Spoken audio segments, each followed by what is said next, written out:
Nation news India channel में आपका हार्दिक स्वागत है। आज हम भारत की राजधानी दिल्ली के अंदर बात कर रहे हैं। इस समय 8 सेकंड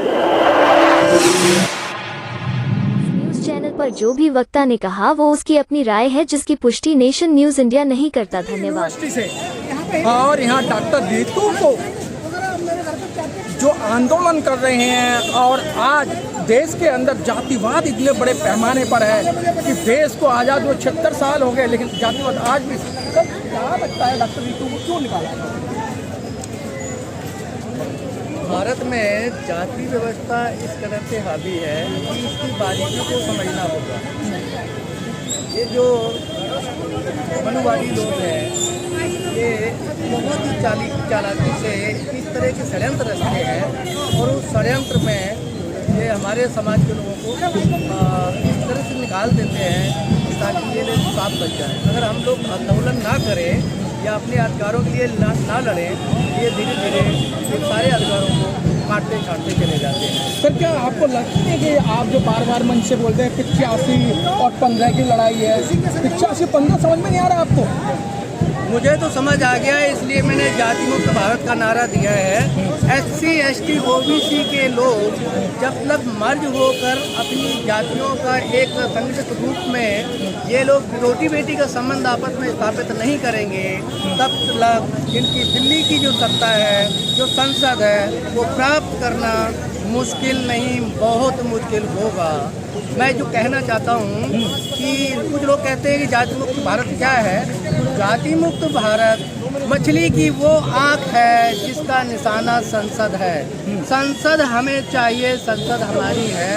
ये बेईमान और जो मक्कार लोग संसद में हैं, जो बाहरी लोग हैं, जो भारतीय नहीं हैं, जो मक्कारी करते हैं, दिन रात का षड्यंत्र काम करना है, ऐसे लोगों को निकाल कर संसद हमें वापस चाहिए। 131 मेंबर ऑफ पार्लियामेंट जो सांसद हैं वो आपके नहीं है, वो भी तो बाबा साहब के रिजर्वेशन से जीत के जाते हैं। वो हमारे नहीं है। राजनीतिक आरक्षण का लाभ इन्होंने लिया और उस आरक्षण का इन्होंने दुरुपयोग किया। वो सही मायने में आरक्षण नहीं है। राजनीतिक आरक्षण का मतलब है कि जो अभी एक सज्जन ने कहा था कि हमारे समाज के 32 लाख संगठन है, उस 32 लाख संगठन में से चुनकर अगर कोई जाता तो वो राजनीतिक आरक्षण का लाभ होगा, ना कि बीजेपी और कांग्रेस में जो लोग हमारे गए हैं और राजनीतिक आरक्षण का लाभ ले रहे हैं, वो दुरुपयोग कर रहे हैं।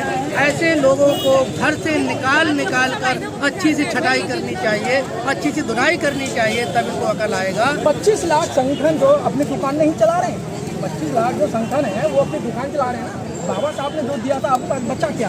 नौकरी आपकी छीन ली, जमीन जायदाद आपकी छीन ली और आए दिन आप अत्याचार हो रहे हैं, बेन बेटियों के बलात्कार हो रहे हैं। बचा क्या बाबा साहब ने दिया हुआ?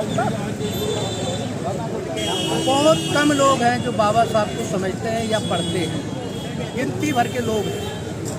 हमें हमारे नेताओं ने, हमारे सामाजिक संगठन चलाने वाले लोगों ने ही ठगा है। तो उसमें बोलते हैं बहुत सारे लोग जो चंदाखोरी के लिए काम करते हैं और अपना उल्लू सीधा करते हैं। ये उल्लुओं से, इन दलालों से सावधान होना होगा। और बाबा साहब के मिशन को बाबा साहब ने अपने जब संविधान सभा में संविधान सौंप रहे थे, तब उन्होंने कहा था कि हजारों जातियों में बटे हुए लोग भला एक राष्ट्र कैसे? जातियां राष्ट्र विरोधी है।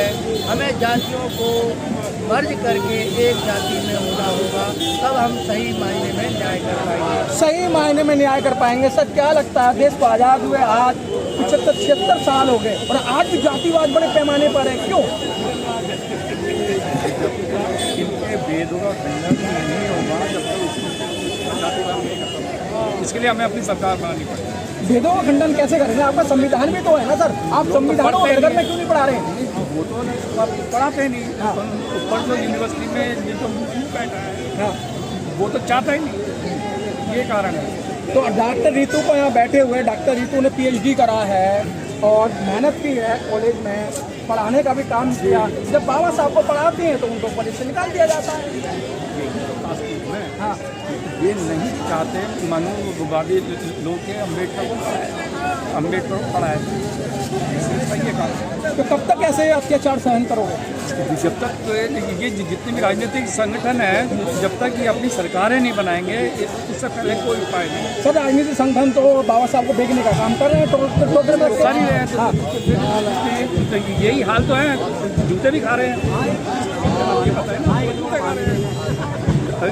वो साहब का चिराग ने हुक्मरान बनने के लिए बोला था, इन्होंने अपने अपने संगठन बना लिए, तो बन ही रहे। ठीक है, ठीक है, ठीक है।